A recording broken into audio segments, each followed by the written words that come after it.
എന്റെ പ്രിയനെന്തു ശ്രേഷ്ഠതയുണ്ടെന്ന് എന്നോട് ചോദിച്ച ചങ്ങാതി.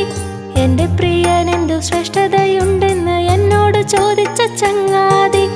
ഇത്തിരി ശ്രേഷ്ഠത ചൊല്ലുവാനല്ലെങ്കിൽ ജീവിതം എന്തിനു ചങ്ങാതി?